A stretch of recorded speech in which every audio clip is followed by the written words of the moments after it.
இது அந்த ஆண்டவரோட வேலையா தான் இருக்கும்னு நான் கெஸ் பண்ண கார்த்திக். இப்ப அந்த பணம் அவரோடதான் சொன்னா விட மாட்டாங்களா? வெறும சொன்னா எப்படி? அது அந்த ஆளோடது தான் ப்ரூவ் பண்ணும். அவர் கேரக்டர் இப்படிதான், வந்து மிரட்டிட்டு போனாருன்னு சொல்லுவோம். அப்படி சொன்னா உடனே அக்கா விட்டுருவாங்கன்னு நினைக்கிறியா? அவர் மேல கம்ப்ளைண்ட் கொடுப்போம், அவரை கூப்பிட்டு விசாரிச்சா உண்மை தெரிஞ்சிரும்ல.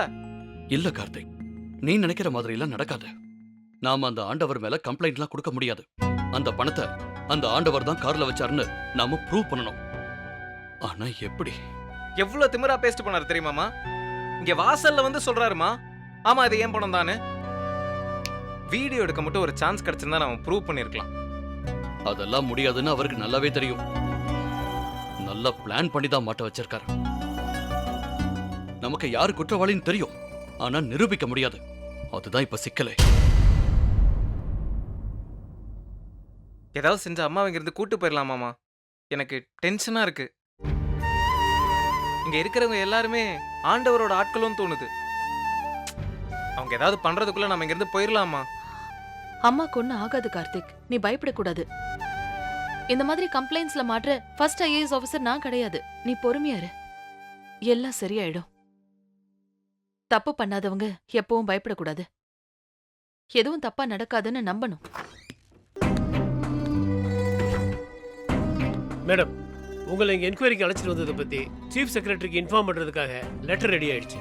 அங்கிருந்து ரிப்ளை வந்ததும் அடுத்த கட்ட நடவடிக்கைக்கான ப்ராசஸ் தொடங்கிடும்.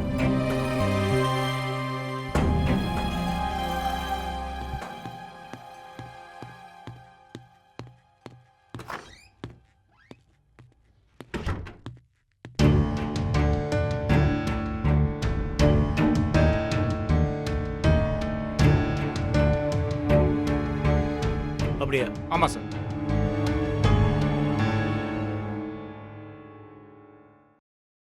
Excuse me.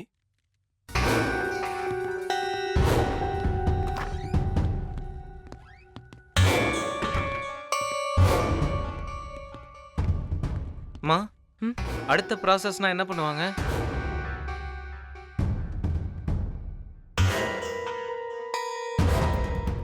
சொல்லுங்க, என்ன பண்ணுவாங்க? மேஜிஸ்ட்ரேட் கிட்ட கொண்டு போவாங்க. ஐயோ, அங்க கொண்டு போனா ஜெயில போட்டுருவாங்களா? அதெல்லாம் நடக்காது, பாத்துக்கலாம் கார்த்திக். மாமா, ஏதாவது பண்ணுங்க. உங்க சீனியர் யாரோ இருக்காருன்னு சொன்னீங்கல்ல. நான் பார்த்துட்டு தான் வந்திருக்கேன், பேசிக்கலாம். இந்த மாதிரி கேஸ்ல பொதுவா யாரும் இன்வால்வ் ஆகிறதுக்கே பயப்படுவாங்க. அதுலயும் ஆண்டவர் வேற எதிரில இருக்காருன்னு தெரிஞ்சா அவ்வளவுதான். அவசரப்படாத கார்த்திக், டக்குன்னு எதுவும் பண்ணிட முடியாது. நீ ஒன்னும் டென்ஷன் ஆகாத, அக்காவுக்கு எதுவும் ஆகாது, யாரும் ஒண்ணும் பண்ண மாட்டாங்க. அம்மா, பயப்படக்கூடாது கார்த்திக், நான் சொல்றேன்ல, நான் தப்பு பண்ணல, அதனால தண்டனை கிடைக்காது. இதை மட்டும் நம்பு.